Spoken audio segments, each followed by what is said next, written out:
All right. Hey, look, we got the whole gang here, and we've got Sonoma, where I was at, to recap for a little bit. We're also going to dig in a little bit to silly season, and a silly season driver has been in a substitute role before. And we want to talk about how some recent substitutes in the last 10 to 15 years have done, even going back over 20 years, and how that relates to a vacancy in the Cup Series now. And we'll look ahead to Chicagoland, and there is a chance a driver who has driven the new Chicagoland could join us here on this episode of 5 to Go. I'll leave that suspense because actually we don't know. But hey, welcome to the show.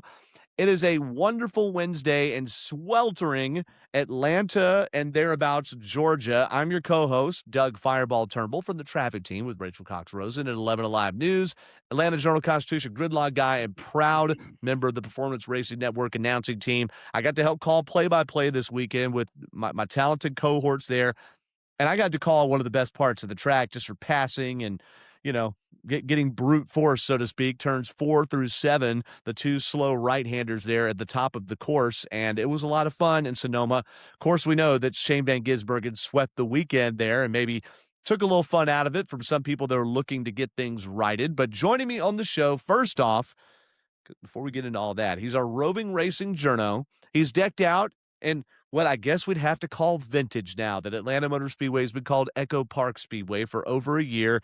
He's our graduate from University of North Georgia, #hire Devin Kupka. Ladies and gentlemen, Dev, how you doing? I'm doing well, and yes, this is a vintage piece of clothing now, despite it being this from this decade, but I didn't have anything really in my closet that would represent America 250 upcoming this weekend, so this is the closest thing that I got. Hey, look, I'm all about Independence Day, but as we play, England is just finishing a match. I actually don't know how it ended up. I should look up real quick. My dad's from England, rest his soul, so I had to wear the London Tube shirt. I bought it at the London Transport Museum. Not when I most recently went and bought an updated one. This is the 2014 London Underground right here, okay? So there you go. But yes, happy birthday, America. Big-time weekend here, and we're not racing in Daytona this weekend. We're going to Chicagoland, all right? So The heartland of America. it is the heartland of America. It is just as American as Daytona is, but that tradition I feel like at some point is going to come back, just knowing how much nostalgia is through our veins. We've got North Wilkesboro coming up in mid to late July. I'll get to be a part of that, which I'm really excited about. Joining us on the line to help tie nostalgia to now, he's our 1988 Cup Series championship mechanic, 2018 Georgia Racing Hall of Fame inductee, all-around great guy.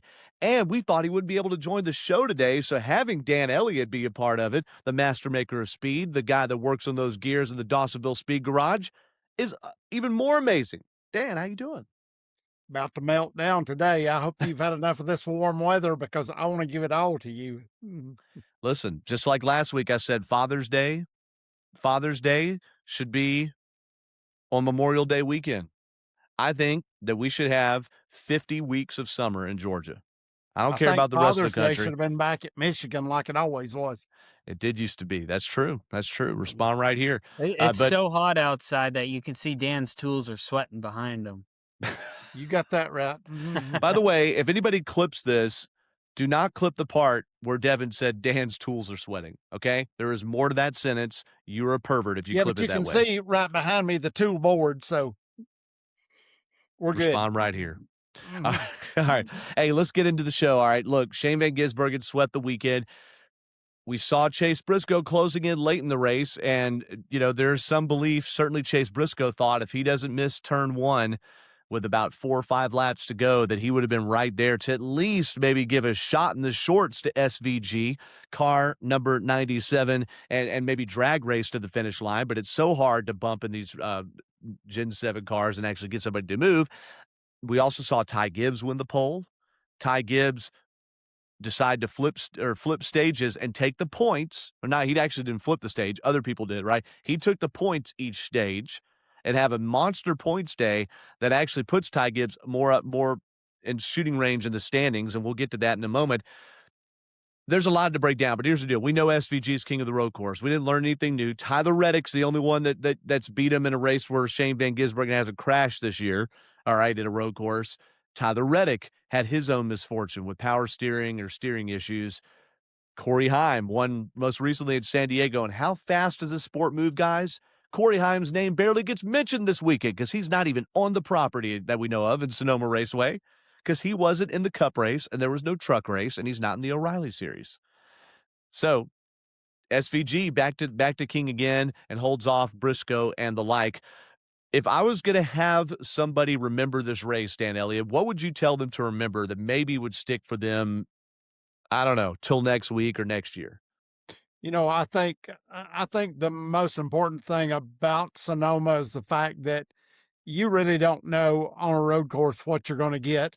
And even though SVG has been this has been just so SVG year. I mean, it's just been unbelievable.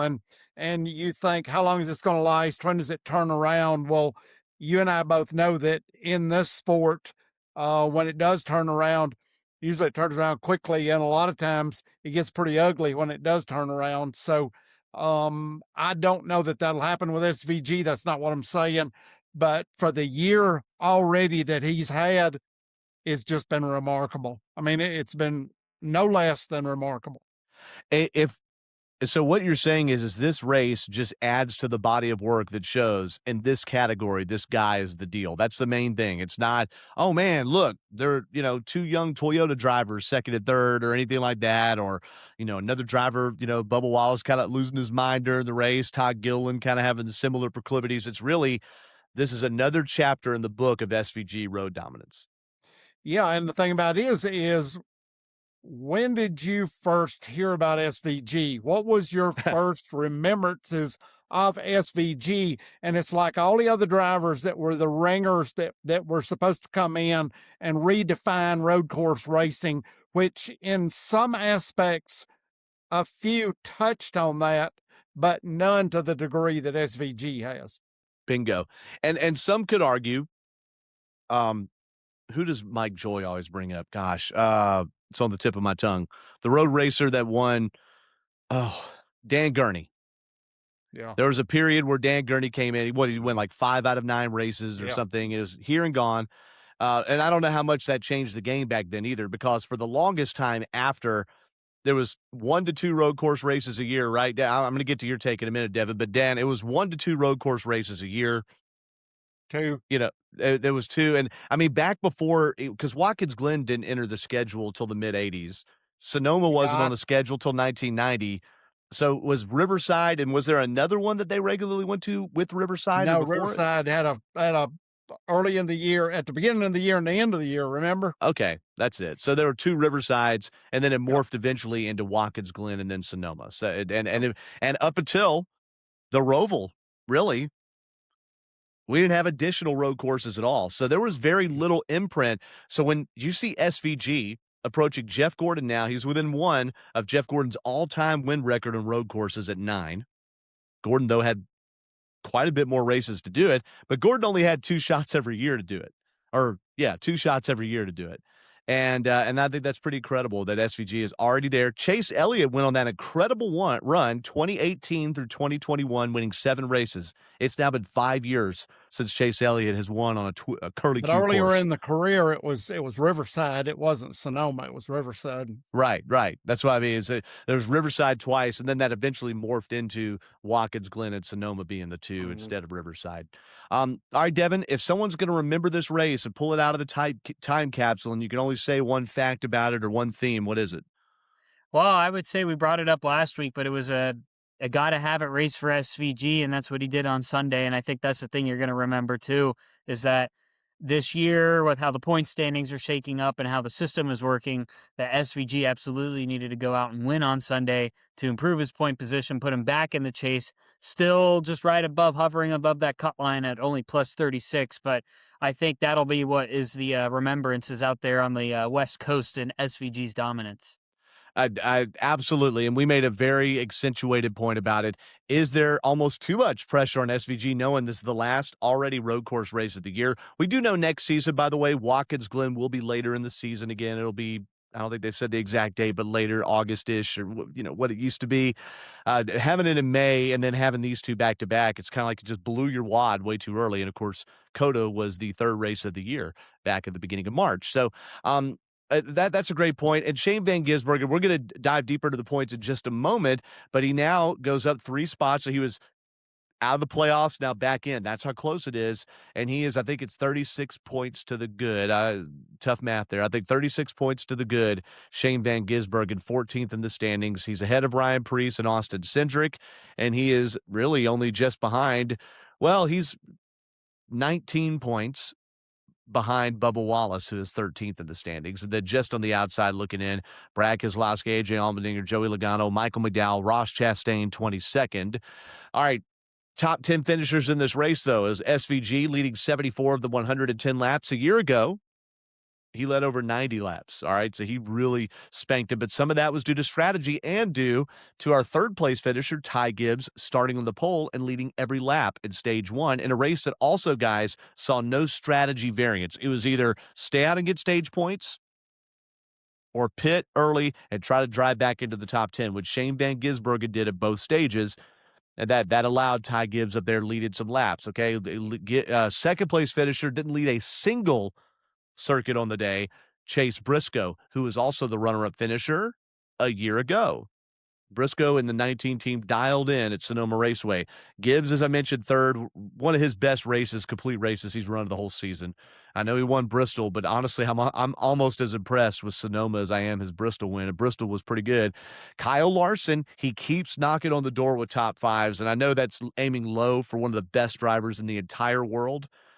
Larson is right there, and if he were a driver that had never won a race, we'd be saying he's about to win.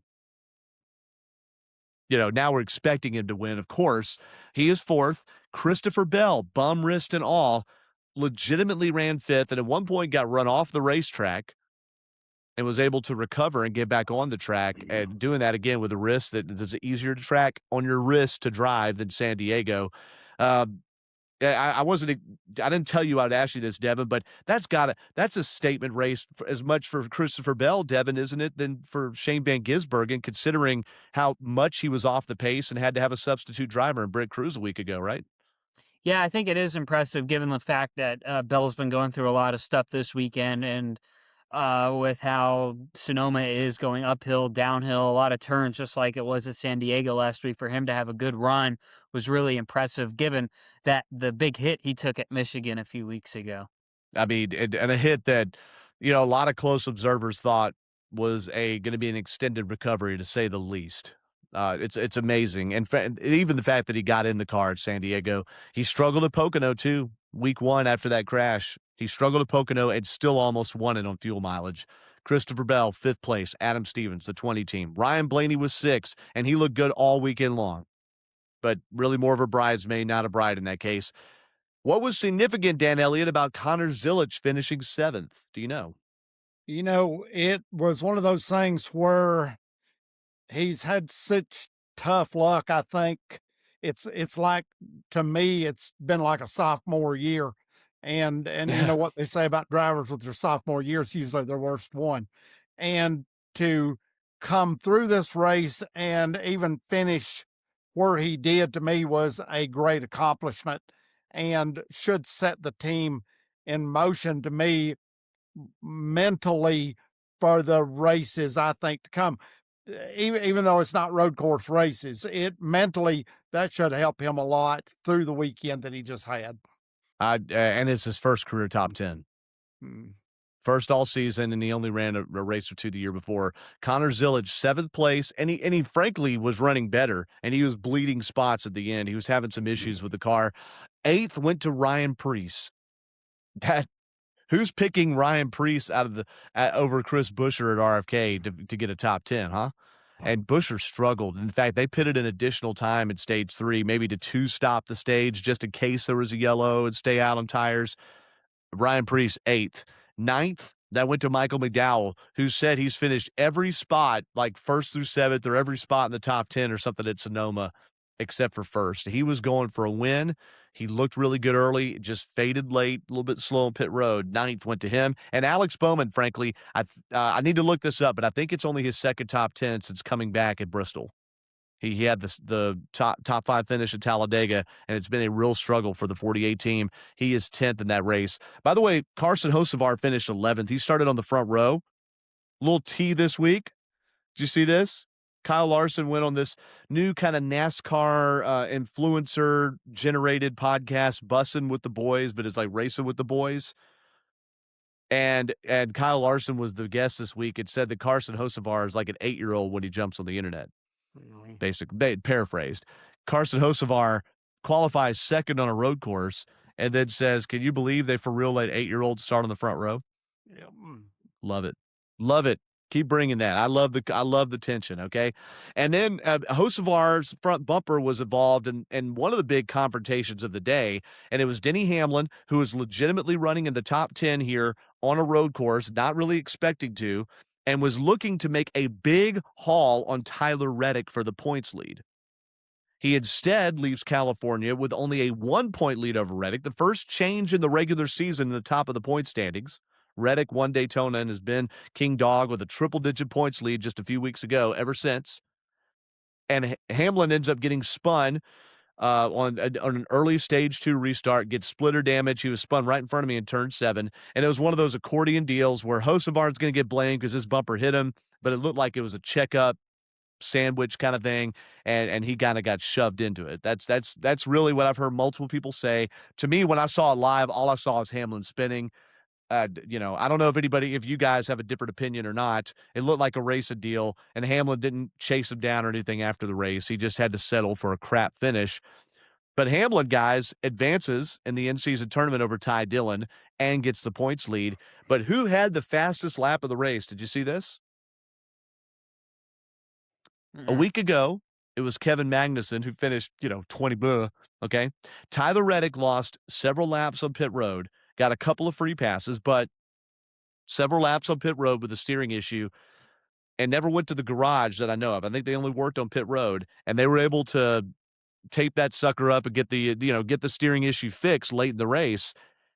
And he cranked off the Xfinity fastest lap and got an additional point. So Denny Hamlin has only a 1-point lead despite all of that, leaving Sonoma. How about that, Dan? A 1-point bonus for the fastest lap, and that was half of the points deficit. 1 point is still 1 point, and when it's all said and done, I've seen it happen before. That's right.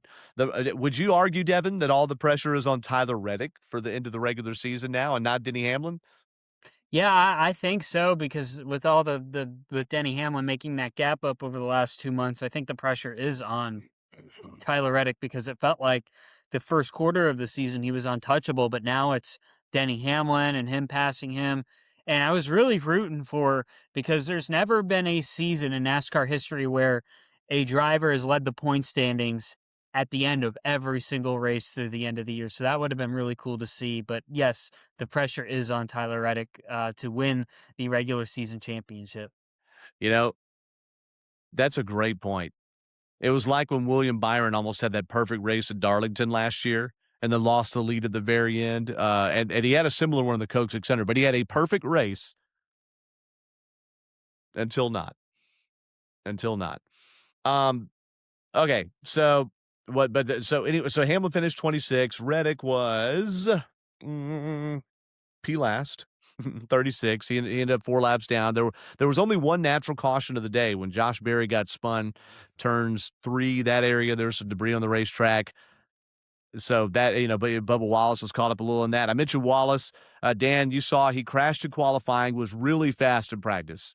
Just gave it a little too much in the bottom end of the course, the turn 9, 10 area, nosed into the wall. They fixed the damage, started in the back.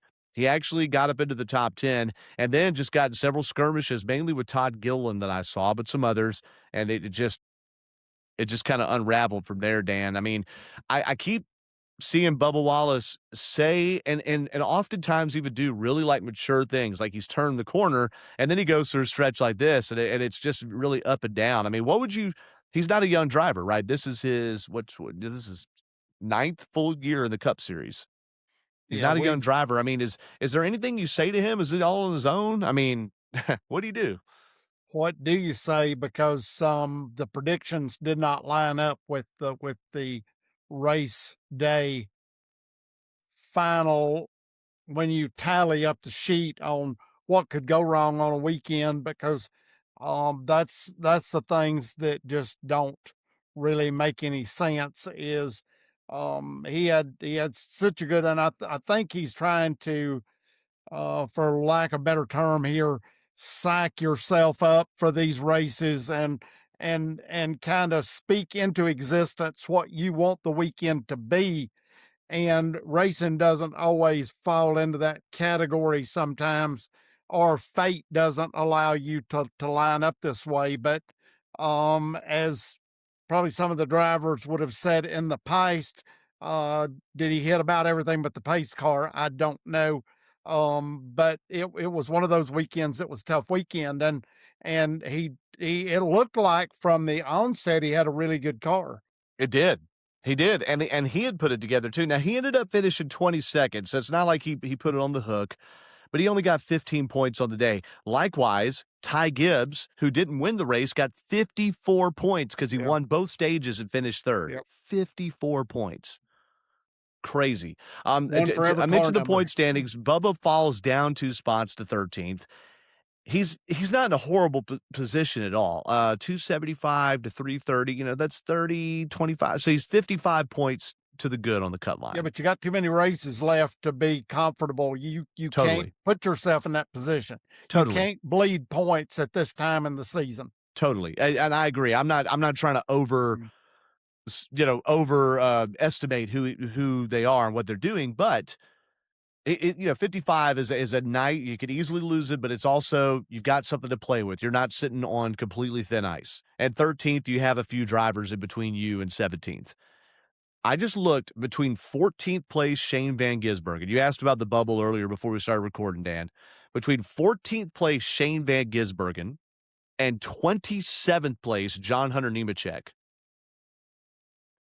there is only 115 points over 8 races. Now, that's a ton of drivers. All right, that's 14, 27, 14 drivers, okay?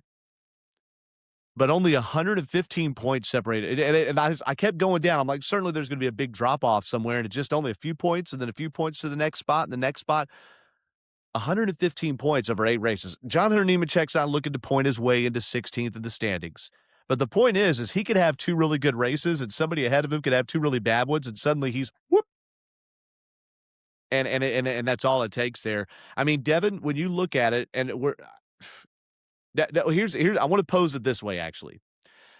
Dale Jr. had one of the Racing Insights guys on his Dale Jr. download, and they went over playoff probabilities, the percentage chance that they make the playoffs. Shane Van Gisbergen, I think, went from a 60-something% chance before San Diego to a 20-something% chance, and then he won Sonoma. Now he's 35.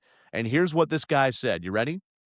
He said that almost every driver within, maybe it wasn't all the way down to 27th, but every driver within shouting range had about the same odds as Shane Van Gisbergen, 30, 35%. And the only exception, and I didn't see the numbers, this is what he said, okay? The only exception was 20th place Joey Logano, that Racing Insights still puts at 50% chance. So even though Joey Logano's 20th and 4 spots out, and 49, I'm having to do math off the top of my head, 49 to 318, 31 points to the red. He has a higher probability than a lot of the others because of his acumen and the racetracks coming up. So when I say that, Devin, I don't know which part you want to tackle. Does SVG stay in? Does Joey Logano get in? Is it possible for someone behind Logano? How do you feel, or what does it make you feel about the season, even that all of these drivers, or many of them, have roughly a 1/3 chance to do it?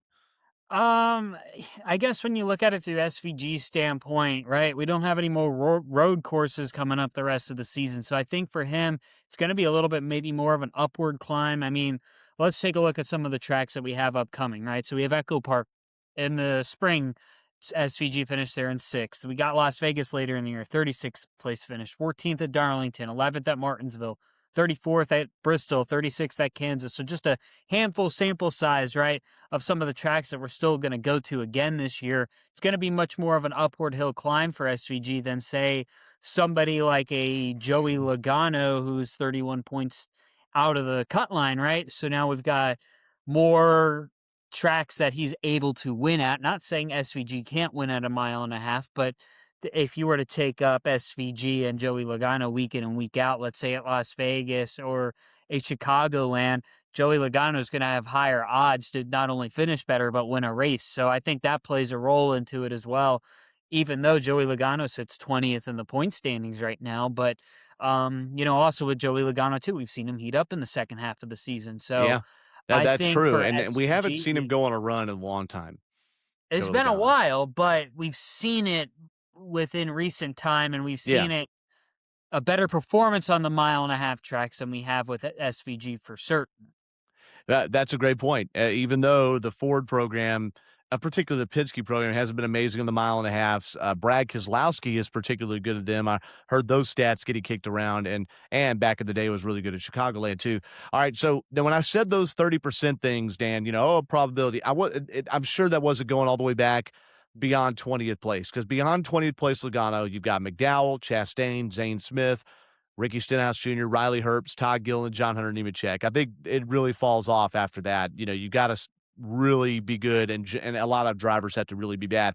But when you think about, Dan, so many drivers having kind of the same probability, if you are one of those teams, does that even matter? Like, does it matter what others say your probability is? Does it give you hope, or is it frustrating? I don't know. Or does it matter?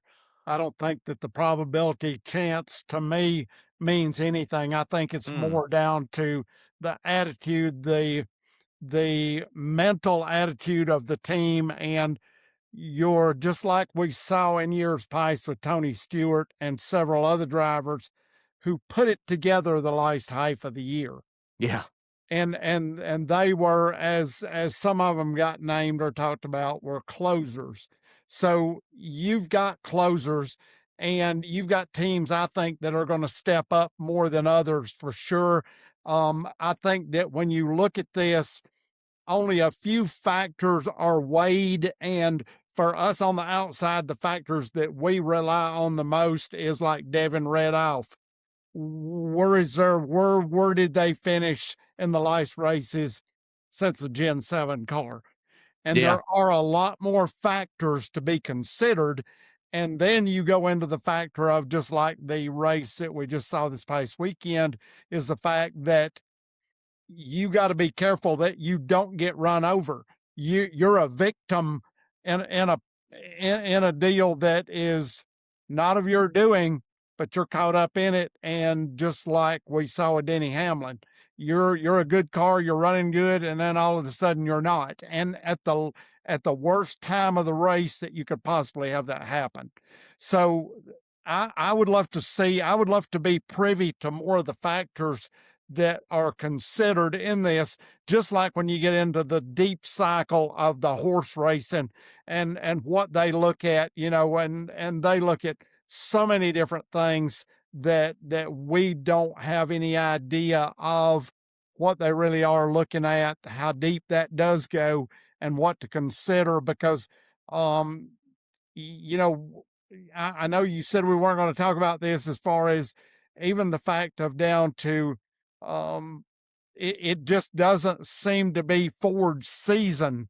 Blaney is kind of carrying the ball, so to speak, but it just doesn't seem to favor them, and you can't help but sit back and kind of scratch your head and say, why? Yeah. No, I mean, there's probably a lot of different reasons to look at, and we have in past episodes. But yeah, if you're on a Ford team right now and you need Austin Cindric is on the bubble, 16th, and he did okay. He and Keselowski had this dogfight of a race at the in-season tournament, by the way, scrapping for position that I believe Cindric took the spot, if I remember correctly. I'll look at that in just a moment. And he's 12 points to the good, but it's like, man, if I need to put together like top 10s consistently, boy, I'm not feeling it if I'm him. Ryan Preece, I feel better about because I've got a bigger body of work to lean on, but Brad Keselowski needs to dig out of all. He had a horrible month of May going into June.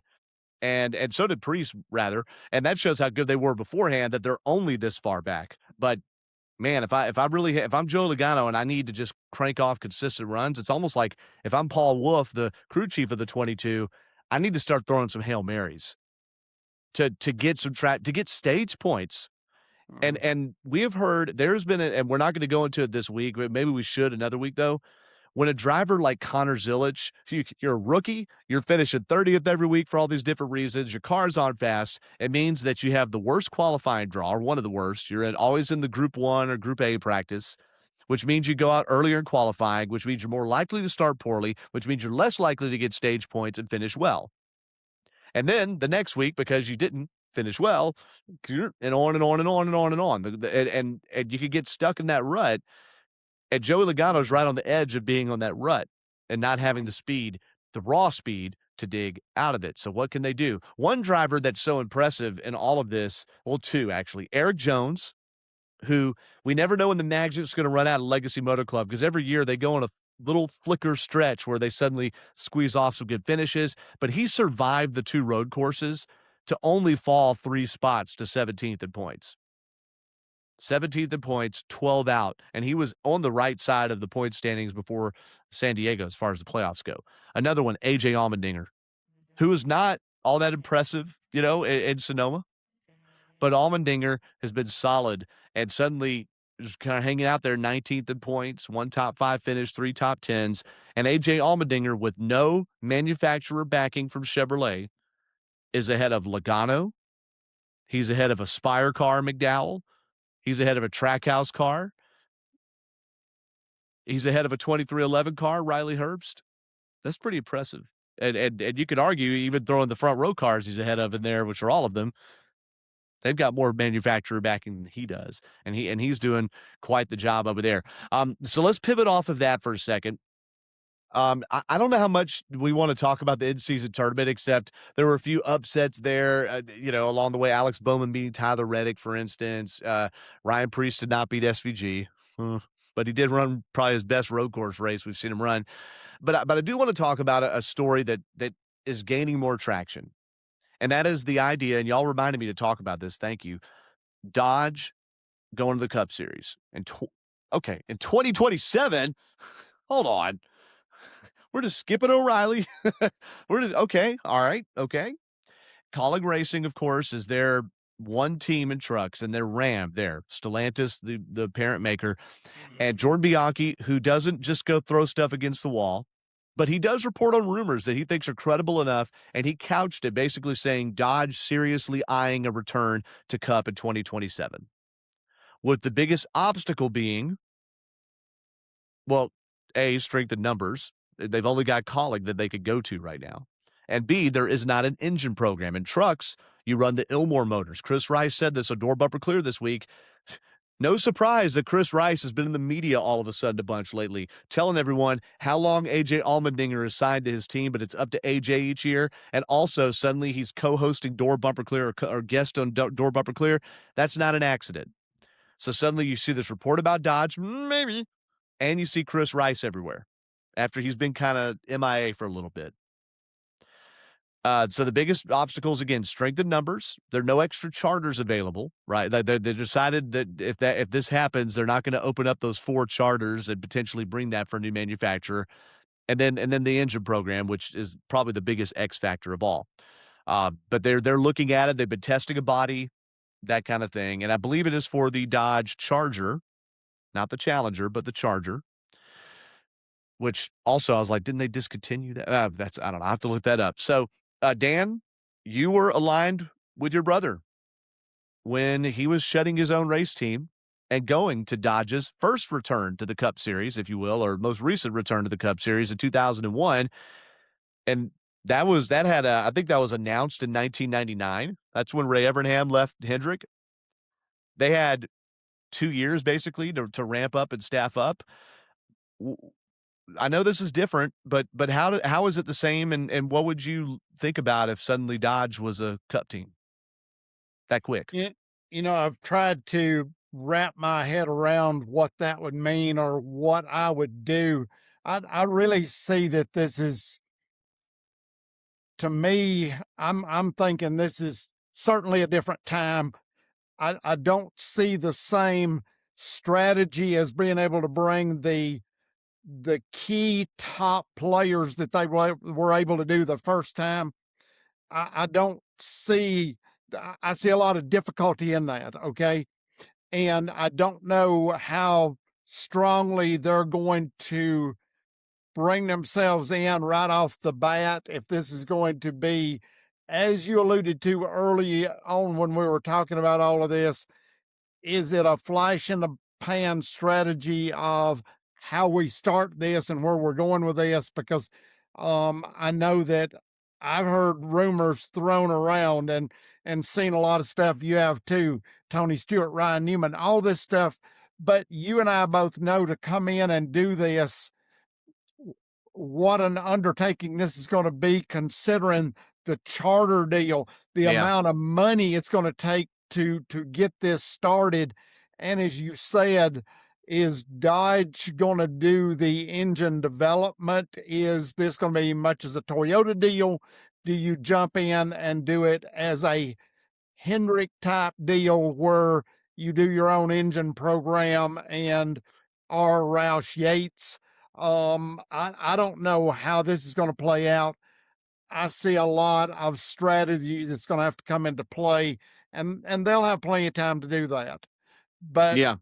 they're going to have a difficult road ahead to come in, and I honestly think to be anywhere near as successful as they were with the Evernham deal when it came in. Yeah, and that's the thing is Evernham didn't just come in as Evernham. You had Bill Davis, you had Melling, uh, and you had Ganassi. I was like, I'm missing a big one. And you had Ganassi. There was at least like 5 to 7. I'm losing count here off the top of my head, but there's at least 5 to 7. And you had Evernham doing this like brand, really leveling up engineering, which had been, a minor thing in the Cup Series. I think to that point, and bringing his Hendrick know-how. It is a totally different thing. And oh, by the way, you needed an engine program, and that might be the was biggest. Ganassi at in that beginning of that as well? Because Yeah, Sterling drove a Dodge as well, because Yeah. Ernie did the motors for Ganassi. So yeah, they didn't even have the same the engine program. That's right. You had the No. Evernham engines. Bill Davis had his own engines, or a different company, I guess. And then you had, as you mentioned, the Evernham, and then the Ganassi, which was Ernie Elliott. Georgia Racing Hall of Fame inductee, by the way, and NASCAR Hall of Fame nominee, not inductee. So, thank you for bringing that part up. It's been such a long time since we've seen early Elliott engines. And I know how difficult it was then. I just go back and I hear and see all the things that had to be put into place, and that's why to me you're going to have to go to somebody that's already established and set this deal up, and it's still going to be an enormous monumental task that is going to definitely it to me has been started long before now. That's the thing that I see. That's the thing. It could have been, and they floated out. Oh well, we're hoping to get there maybe a little faster than normal, but it didn't. It wasn't a thought that just popped in their head for sure. No. And Chris Rice was playing his cards close to the vest, but saying he even held up his phone. Or I listened to the show. I didn't watch it, but he like held up his phone. Look, I'm missing a call right now about the engine program. So that could have been a negotiating tactic, or it could have been, just teasing everybody. Who knows, right? But they have struggled in the Truck Series, but they came in with the reality show, racing for the truck, all these commercials, and the commercials are kind of over the top, right? They're, like, oh, America, yeah, and I'm not saying that's wrong. It's just they're really going for like that brash, frankly, it kind of mirrors what's going on in politics a little bit, just going for this brash image. And why not? We're going to Cup. So Are you saying that Bubba should be the driver? If they paid him enough and they want him to be the driver, then go right ahead. I don't know. I think Bubba's in a much better spot as he is right now. So probably not. Okay. Okay. So Devin, to you, and let me get my thought together like this. Like, is it worth it to go in Cup and potentially run even worse than colleagues running now, but just to already be in Cup and to be on the big stage? Because they are struggling like heck in a Truck Series program without simulation and with old Spire and other chassis right now. Well, I think this is all just a big advertisement, but anyways, Okay. That's well, big. no, Okay, I was kind of meaning that in a joking way, Okay, but okay. but somewhat serious, because I mean, we see all the Respond stuff right they're here. doing with Ram. It's been just a big expensive advertisement essentially, but not saying that they're not trying and trying to put results out on a track. But the thing with them going to Cup next year and really even into the future for me is the fact that how are they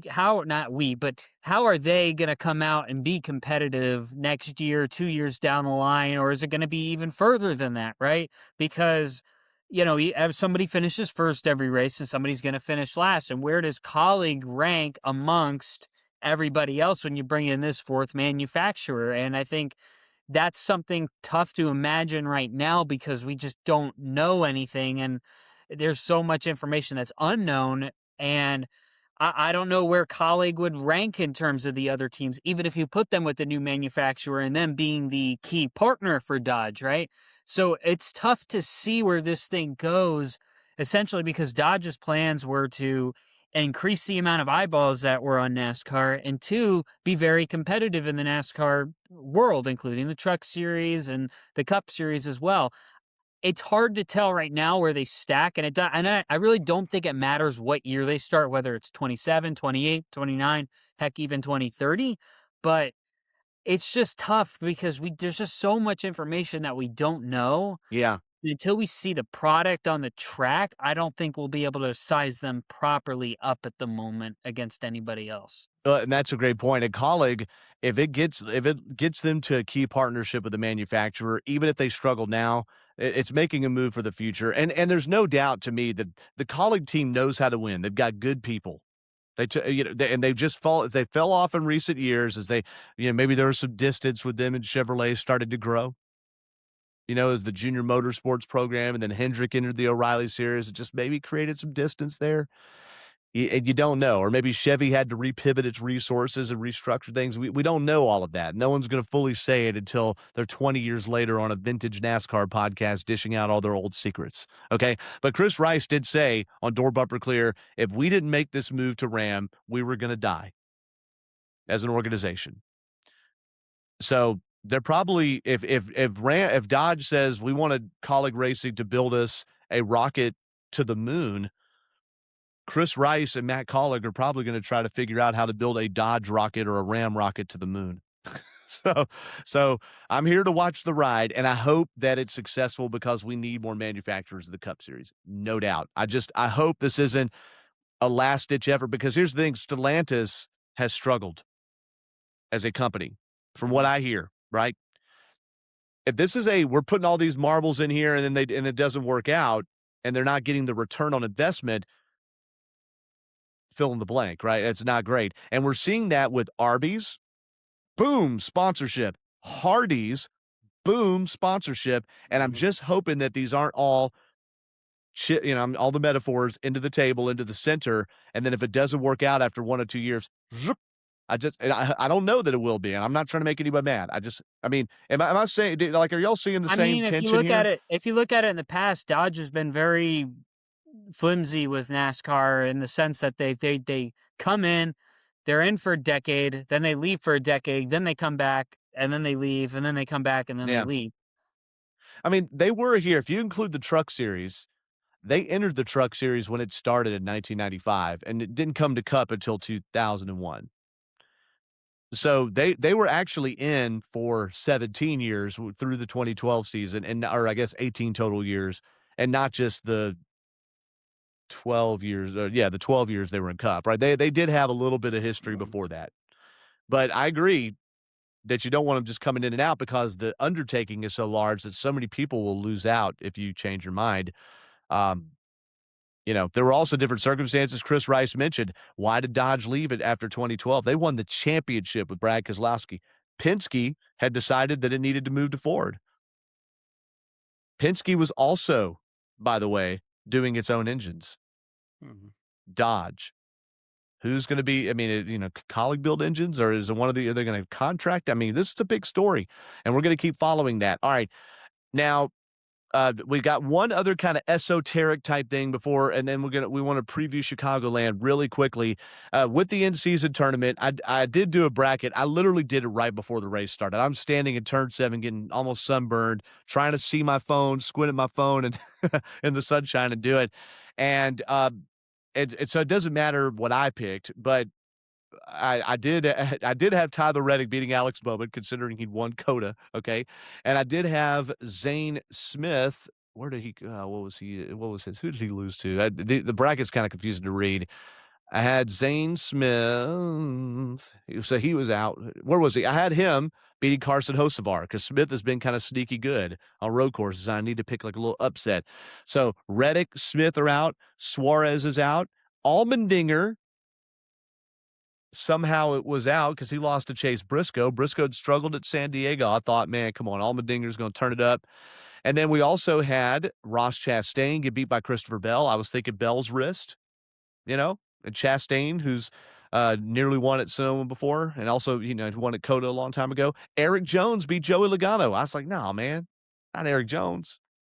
And not after he struggled in practice, but Logano was just on the struggle bus all during that race. So those are a few of the ones that I saw that went out of the tournament. Okay, in the deal. So my bracket, the final four that I had: Denny Hamlin, Ryan Blaney, Chase Elliott, Tyler Reddick. 3 of the 4 are still in play, and I still have Chase Elliott and Ryan Blaney as the semifinals and Chase Elliott as the winner. Did either of you guys do a bracket? I tried doing a bracket right before the race began, but I was locked out. It's weird, and doing it on your phone is tough because it's horizontal, and I don't know. NASCAR is a good format for it, but then it's like hard to share it a little bit. I don't know. They did things different this year because of the San Diego street course race. They made the seedings the race prior to San Diego, so I think it was Michigan and Pocono were the seeding races. So you had a gap week between the tournament starting and the seeding ending. That's was right. Weird.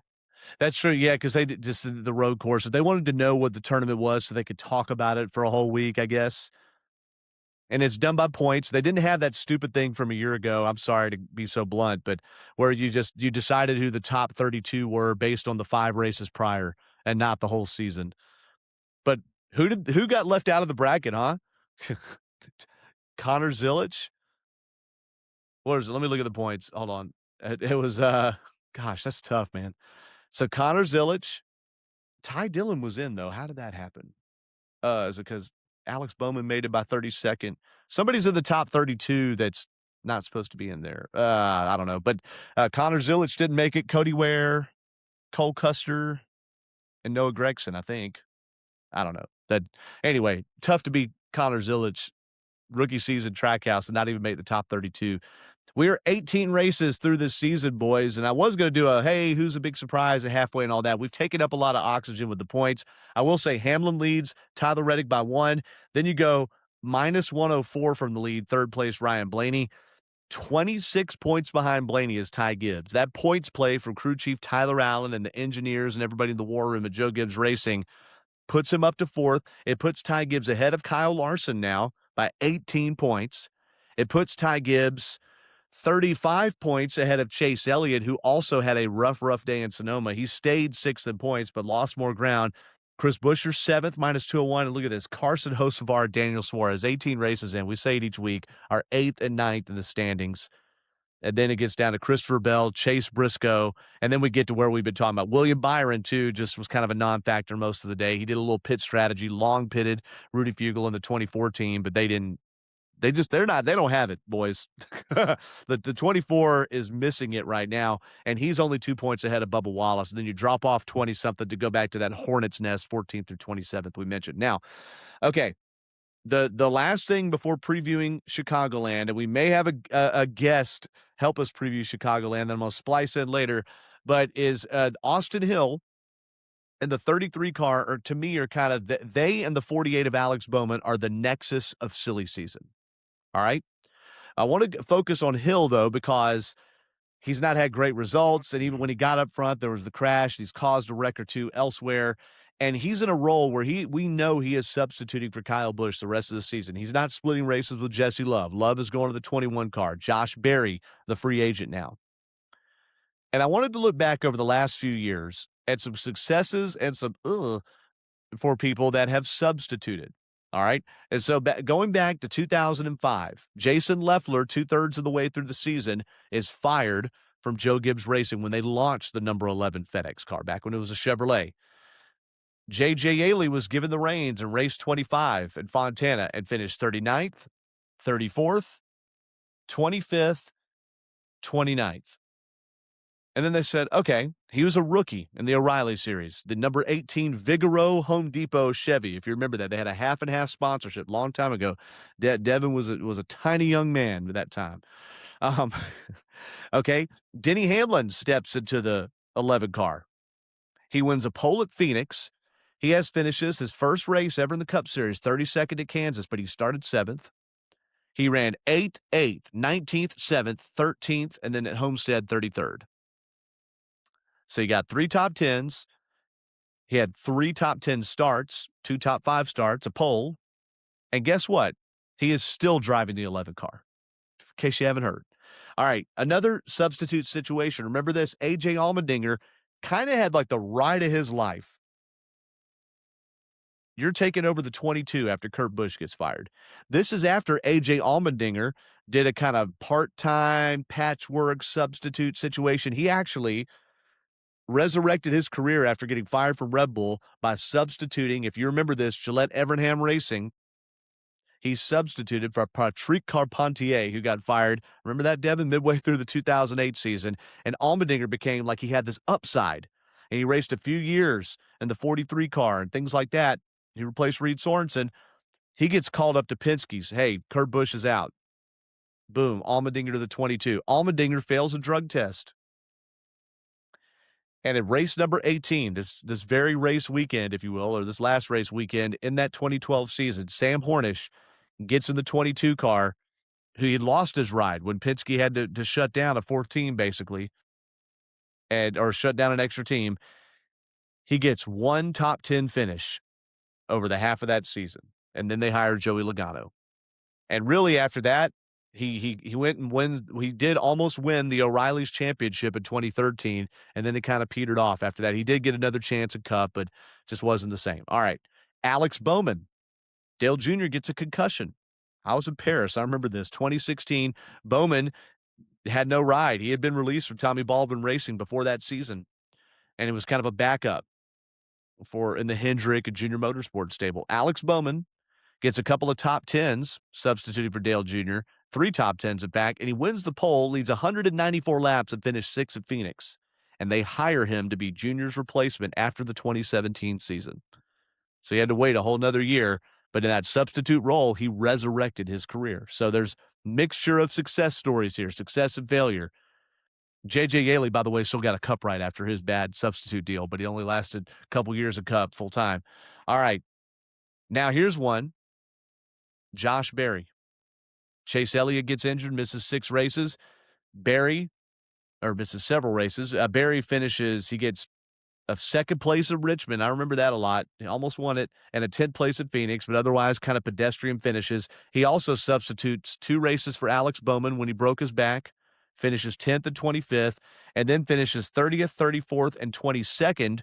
Excuse me, he finished 3. He ran 3 races for Alex Bowman, and then late in the year, he did 2 races when Legacy Motor Club was rotating drivers after they fired Noah Gragson, and he finished 34th and 22nd at Daytona.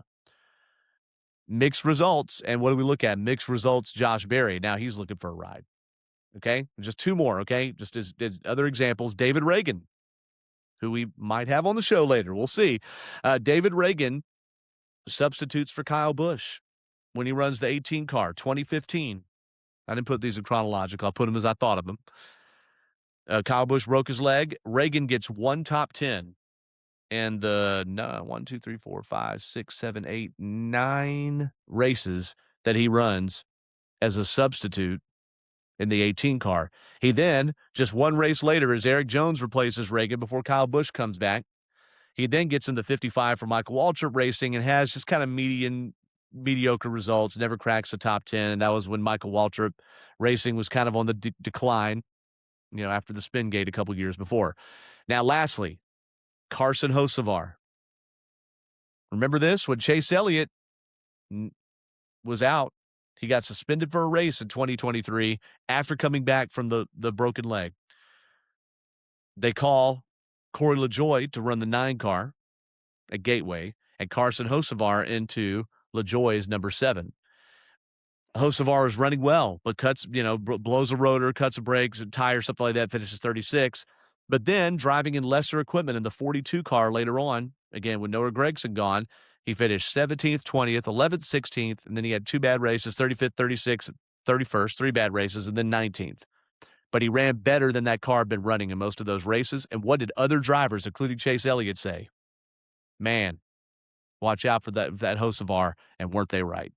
So I know that was a soliloquy, boys, but I just wanted to go over some of those stats because Austin Hill right now is having similar results to what about half of these drivers are having, which is, was he really any better? And I know it was terrible circumstances of Kyle Busch, but is he really elevating the 33? Is it running that much better? Busch was starting to run better in it, and they got a big decision to make there in Welcome, North Carolina. So none of that may inform what you guys think about this. After seeing another couple of races since we last talked about it, do you have any inkling or feeling, Devin? I'll ask you first about how that's going to go. It's tough to say. It's still early on, and I feel like we see with the Gen 7 car that these drivers have taken a long time to get adjusted to this compared to other cars in the past, which I think plays a role into it. Mhm. Although, I mean, Hill has some Cup experience leading into this season prior for taking over the number 33 car mid-season. So it's early to tell, but maybe this crew chief pairing here that he's has the same crew chief he's had all season. Maybe Andy it'll start Strait. working out as the year goes on. Yeah, that's a great point, and you can't ignore the legacy he has. You know, this is his fifth. Bless you, by the way, fifth full-time season with RCR, and there's something that is a fairly loyal race team in a lot of ways. There, Dan, I know. And I mean, the cut of you that we play on PRN for the 5 to Go promo is about how the stats don't mean anything, sometimes. So I gave a lot of history there, and it may not even apply. But I mean, just thinking about how tough it is for substitute drivers, it almost makes me think, do you even want the opportunity because you're stepping into such big shoes? Do you have any inkling about Hill now with more work to study? You know, given the opportunity, I think it's great to be able to go to these places and be able to substitute and learn the things that you obviously wouldn't learn otherwise.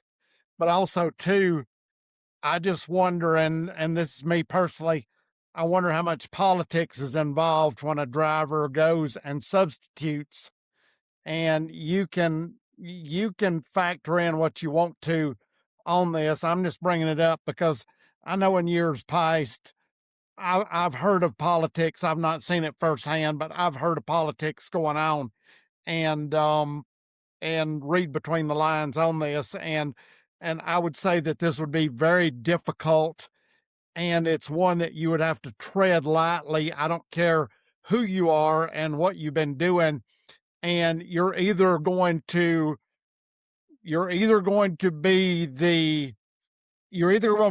propel yourself forward through this, or you're going to erupt in flames, one or the Yeah. other. Great point. I do think that Hill, and I talked about it on last week's show, despite the mistake he made in San Diego and frankly Pocono the week before, he has carried himself really well, and this dude can dissect and dial in a car. There's just something about the way when he doesn't lose his mind, and we talked about it with Bubba a little bit ago, Bubba Wallace, when he doesn't see red, Hill is such just a grown race car driver. He is. He is. And I heard him talk to MRN this past week. I can't remember which MRN announcer it was. I'm forgetting right now. But he talked to, I think it was Mike Bagley, that basically he talked about the exact differences between the Cup and the O'Reilly car and how difficult it is to go back and forth. His workload is double. He's running for a championship in the junior series. He's running for a championship there, and now he just has to step in and be the full-time driver in place of a future Hall of Famer. And here's a guy that was off on Sundays, and now he has twice the competition meetings, twice the sim sessions, twice the prep work, and that's a lot. And you almost wonder if he's a little lighter on his feet next year, running one series or the other, if he doesn't run better in whichever one it is. So we'll see. Okay, we've talked about a lot, but now it's time to look ahead to Chicagoland. Hey, I told you we'd have a Chicagoland preview, and honestly, an Indy one too, since we have David Ragan on the line, who's been doing it is wheel force testing with Ford, right? Yeah, that's right. We typically follow along after the Goodyear tire test. So once Goodyear NASCAR, they pick a tire that's going to be run at the event. Each manufacturer will bring a test car, and we'll run through, 6 or 7 sets of tires and collect some data to share with all of the respective team, Ford, Chevy, or Toyota. So yeah, you actually caught me wrapping up a 2-day test here in Indianapolis. That's incredible, and I look forward to our third iteration of the new Brickyard, if you will, since we did the road course for a few years. I want to rewind back to a few weeks ago. You got to do Chicagoland Speedway. We heard some feedback from some drivers. You know how it goes. Things kind of build up. I wasn't there, of course. Oh man, tire fall off, but then it's like Goodyear tire testing, and don't have all the cars rubbering in the track, and then you come after they've chosen a tire. So what are we looking for on this racetrack? We know it's old and beat up. Yeah, I mean, I think the racing's going to be really good. Just this week, I've seen some replays from like 2017, 18, 19, different races there. And I kind of forgot we had some really good mile-and-a-half races there with, Larson and, even Kyle Busch and some of the guys like that were amazing. And so I think that, yeah, Chicagoland has that worn-out track surface. It's very similar to Kansas Speedway. So I think you're going to get a lot of that Kansas Speedway racing right up against the wall. Right on the bottom will probably be fast on restarts and for a few laps. There's a couple of really big bumps around the racetrack. That always, that's a good thing for drivers to have to navigate around. Different cars are going to handle differently at different spots. And to your point, usually at the testing, you do have a little more tire fall off than you do on race weekends. But I was pretty pleased with the tire fall off that we did have. I think that'll correlate really good to this weekend. It looks like there's going to be some warm temperatures. So, yeah, I think the drivers will have their hands full, and hopefully we get a good crowd that comes out and supports that Chicagoland Speedway. I know it, and let's hope that too. And look, the last time they raced there was your last full-time season in Cup. I can't believe that so much time has passed, but you've really made a good row for yourself at doing these different things for Ford and with the electric program with NASCAR, the EV program with NASCAR. What did Chicagoland feel from what you remember in 2019 and that race that Alex Bowman won? Did it feel incredibly or much different? I mean, like, was there a percentage wise you could put on it? Was it everything it was then, just a little bit worse, quote unquote, or Yeah, or I what? think it was everything it was then, maybe a fraction worse. The big variable is the new race car that we have. We had the previous generation car there in 2019. So, this new next gen car, it does drive a little different. It rides a little different across some of the bumps and stuff. So I think that it's a little more of a handful in certain areas. And I think the speeds are going to be very similar. But I think NASCAR's done a nice job getting the racetrack cleaned up, some fresh coats of paint in a few areas. And it looks just like it did 6 years ago when we left in 2019. So I think that the fans will be in for a surprise when they get there. And I think it's going to be And cool before for some of these younger drivers to go have some fun at a track that a lot of them haven't been to before. Hey, what's old is new again and again, right? And we got North Wilkesboro coming up soon. Before your flight or anything leaves you there coming out of the Brickyard, you did just test the Brickyard. Anything different we're looking for? Is it the same tires before, or do we even know? Is there something we could kind of hold on to for that race in a few weeks?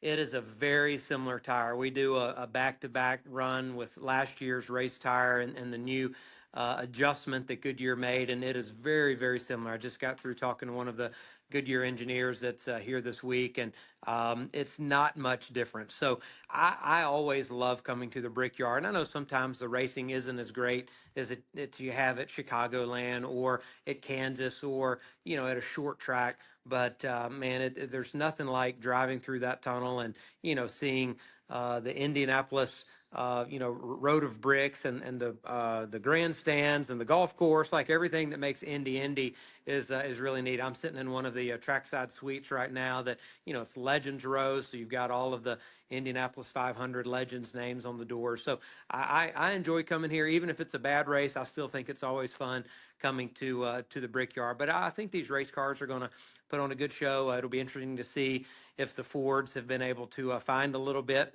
They've been struggling some the start of the summer stretch, so hopefully they can find a little bit of speed and knock those other manufacturers off the top. Hey, Captain Herb would be our mentor would be proud that you're still repping the Ford all these years later. It's hard to believe how long ago 2007 was when you were breaking into Cup and I was just getting my media wheels under me. Hey, you were in San Diego. I know you're very patriotic and have supported the armed forces a long time. And I know you weren't there racing, but you with the electric stuff, the demonstration. Just what was real quick before you have to go? What was that like there to be on Coronado? Yeah, well, thanks for asking about that. I mean, I was just talking to some of the team members who were out in San Diego, and everyone just had a great time. It's a beautiful part of our country to be able to do that on a Navy base, celebrating America's 250th anniversary. I mean, it was a very special weekend. I think NASCAR did a great job preparing the racetrack, the flow in, the flow out. You know, the fan experience was really neat as well. And you put all that in, and it was a good race weekend. Having the Truck Series, the O'Reilly Series, the Cup Series, you got to have all of our different drivers having some fun. Three great finishes in all three series. So I give the industry a lot of credit because that's not an easy thing to pull off. So I enjoyed my time. I had a lot of fun. I was just a fan there on Saturday and Sunday. Got to drive the battery electric vehicle a little bit on Thursday and support our Ford Truck Series guys on Friday. So yeah, I had a blast and like I said, it was a fun venue and a really big deal for NASCAR to pull off. Oh, it certainly was there. And hey, if you were supporting the Ford Truck Series guys, Lane Van Gisbergen, as he said. Yeah, That's not my yeah, nickname. he that was his. working on that. Actually He was won, so I working on guess you that brought for him. a couple of weeks. Yeah, I think you said it on the radio after St. Pete. Well, David, thanks for your time there. I know you got a flight. I always love talking to you. Best to Jacqueline and the girls. We'll catch up soon. Yeah, let's do it again. Thank you for all the love down in Georgia, and look forward to catching up next time. Absolutely. And time for our takes. Chicagoland Speedway, first time running there since 2019. Alex Bowman got his first career win. He's now had 7, okay? And it's been a while since 2 years since he got that 7th one. I think it's 7. I'll have to look that up to make sure. But Alex Bowman, the most recent winner there. And as that race aged, or as the track aged, it really started to put on some pretty good racing. It's also crowned surprise winners before Alex Bowman. Think David Rudiman. I think 2009, if I'm not mistaken. Or no, 2010. Flat out spanked him in the 00 Aaron's Dream Machine for Michael Waltrip Racing. If you want to go back that far, it had every once in a while had some great finishes and some surprise winners. So when we looked at Chicagoland, Dan, you told me something before the show. You like a track with personality. So let's hear about it. There's supposed to be this mega bump, I think, in turn 3. There's just supposed to be a worn out track, although tire fall off in Goodyear tests usually is dramatically different than when you have all the cars out there rubbering up the track. So what are you expecting to see, or what are you wanting to see, I guess? And is there a tension between the two?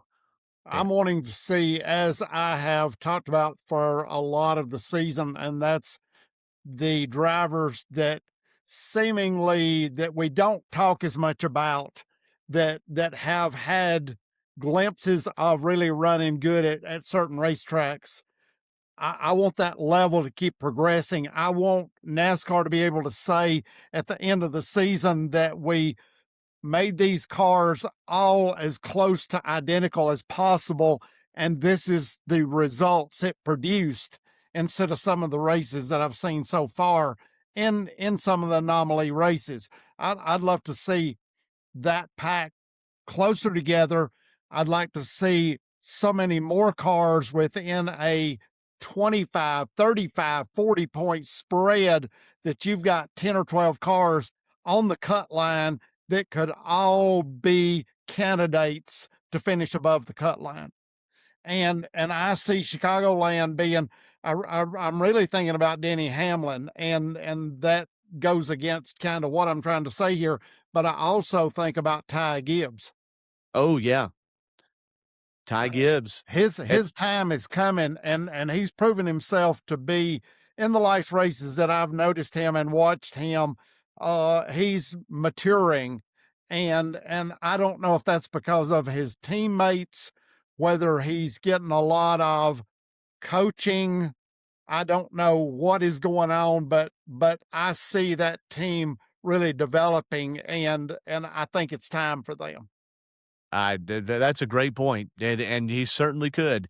One thing that's tricky about any track with the character, we'll say, or personality, when you have Personality. the big bumps in these Cup cars, and the O'Reilly Series is going to race Saturday evening about a little bit after 5:30. MRN will have the coverage there, and it'll be on the TNT set of networks once again. But the O'Reilly cars race differently. The Cup cars really struggle with bottoming out. They're so rigid, and we see it at Texas. We saw Josh Berry and multiple others over the last couple of years cash it in turns 3 and 4 at Texas, hitting a certain bump and hitting it a certain way at a certain part of the track. That's going to be the trick. By the time you listen to this, it may be almost practice time for the Cup cars. I don't know, but Devin, what about you? We've heard rumors that it might be severe fall off. I mean, anything you're expecting or would like to see? I'm interested to see the fall off that we might see on Sunday and this weekend, really, because remember when we went back to Auto Club Speedway between 2019 and 2022, we saw massive amounts of tire fall off in the 22 and the 23 races. We haven't had a racing series go there in 7 years at Chicagoland Speedway. So to see how that affects a race surface, not really having cars on it throughout a year, even for 7 years, curious to see how that surface is going to look this weekend.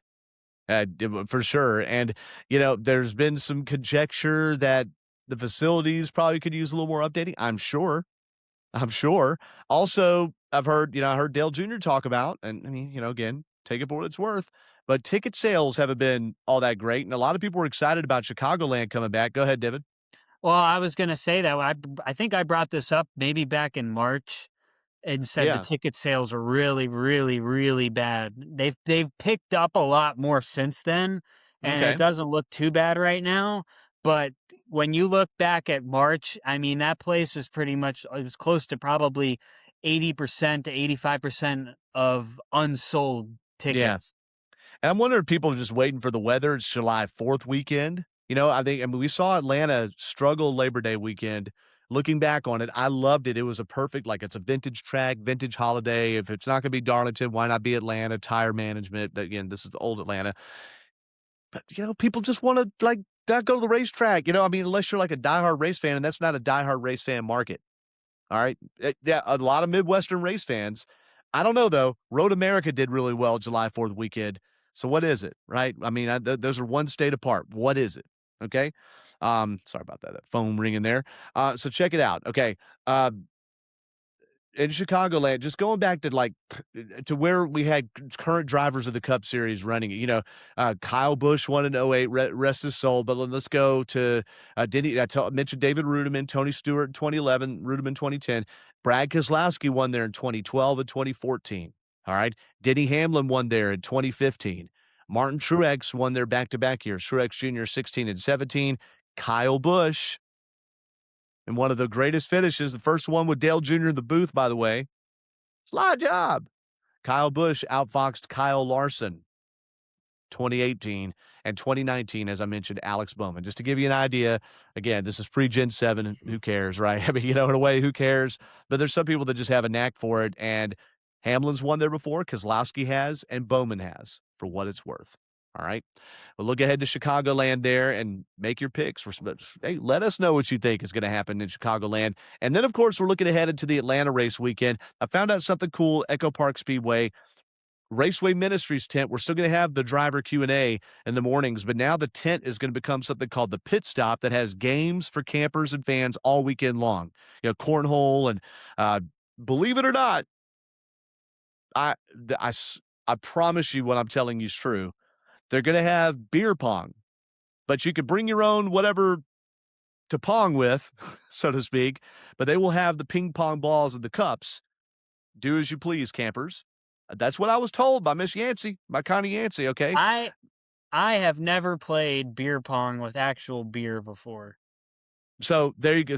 Respond right here. Okay. Wait, does that mean other beverages or just water? You just put water in the cup. Yeah. You don't drink it, but it is the Raceway Ministries tent, campers. I would just say be respectful as a family situation, but They are going to have that. Secondly, so that's Raceway Ministries. The camper pit stop, I think, is what it's going to be called.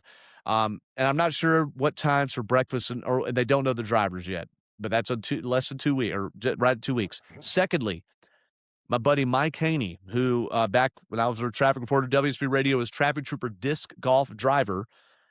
He is a big-time disc golf player, organizes events, has done other events for charity, and the Professional Disc Golf Association is going to be holding a disc golf course spread out on the Echo Park Speedway property at different places. I'm assuming not inside the track, okay, but on the property. He noted to me, and I helped do some social media for this, it is the first time that a PDGA event has been held on a major speedway property, for what it's worth. So come be a part of some history in many ways at Echo Park Speedway. Just a couple of little things to throw on the calendar there. I know Ryan Priest is swinging by my employer's office tomorrow at 11 Alive. I will actually be at the doctor and not there. But we're starting to feel it in Atlanta, okay? So I'm excited here coming out of July 4th weekend, all right? So look, folks, going way back. We recapped Sonoma. We looked at the points, looked briefly at the in-season tournament. We looked at what substitute drivers or how they've done in recent, 20 or so year history. And we looked at Dodge's return to the Cup Series there, and would love, if you want us to cover, talk about, or debate something, let us know in the comments section or social media, or mine and Devin's social media, Dawsonville Dan Elliott on Facebook, okay? And with that, as we get close to Devin have to go to work, here are our final thoughts. Dan, you got anything under that lid there?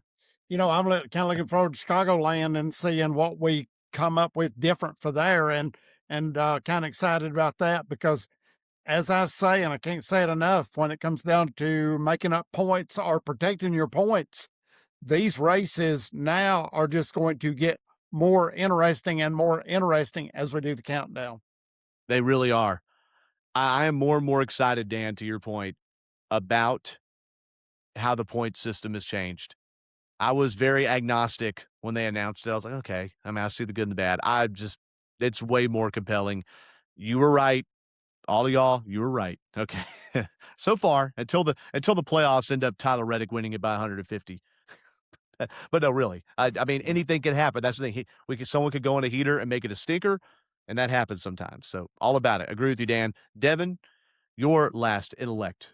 I'm looking forward to America 250 this weekend. Everybody enjoy your festivities this weekend. Doug, I think are you going to be in the Dunwoody Parade this year again? I'm not. No, Momo is running the Peachtree Road Race, and I'm going to go support her. But definitely going to celebrate Robin Thicke playing a free concert in Chamblee, Georgia here on Saturday night. So that'll be it. Watch a little soccer. I'll be at the coming parade on Saturday morning. So there we go. Sit poolside and are y'all going to meet up again? Are y'all going to meet up again at the coming July 4th? So. Okay, hold on. Look, get on social media. Tell people where you're going to be at so they can come out and get autographs from Dawsonville Dan Elliott and roving racing journo Devin Kupka. Okay. Put it on social, man. Tell them where you're at. People want to know. They're like, no. Yeah, maybe Dan and I should just join the parade at that point. We'll get the 5 to Go podcast banner. I do have it in here. I do. I do have it in this room, actually. We'll can get figure a tractor. That out. Come on. Get Daniel out there. Let's get a tractor going. Let's get the tractor. Or maybe, Dan, maybe we could get the bus. That would be good. Respond right here. Hey, that's fantastic. I forgot about that parade. That's awesome. Hey, on the July 4th thread, thank you to everybody that makes America a great place. And it may just be more people than you think it is. It is the people you disagree with too. It's everyone. And look, there are a lot of people that do a lot of bad things, but that's what's great about this country. It's a huge country. Our country in size and number of people is bigger than almost every country in the world. And I'm not bragging, but to say it's hard to make however many people live here now, like, all get along, right? Tiny countries fight. Certainly giant ones do. And it's very diverse and rich. And we're very lucky to be here and to try to be examples of how to be. And sometimes we fall short. I also want to point you to, if you look up, like, Google Real Time with Bill Maher, his show, Bill, who's been on HBO forever, and his segment he did about tourists from Europe during the World Cup coming to the U.S. and freaking out over all the cool stuff they see here. All right. It doesn't mean we're the best at everything, but you should look up that segment because even Bill Maher, who you may not finger as a person that's like going to be all patriotic and stuff, even he was like basically in the voice of Cletus McFarland. Hell yeah, brother. Okay. Even Bill Maher was. So just look that up. All right. It kind of, my mom sent it to me and I'm like, my mom, you even know Bill, like you watch Bill Maher, what the heck? So anyway, with that said, happy July 4th. Thanks to our troops, like my brother out there serving, and many of you, all of you, I'm sure know of at least someone. And please be safe this weekend, as Devin said. Enjoy it, and we will see you next week on another bursting at the seams Echo Park Speedway home race edition of the 5 to Go podcast. We'll hear from Ricky Stenhouse Jr. next week, too. Take care, y'all. God bless.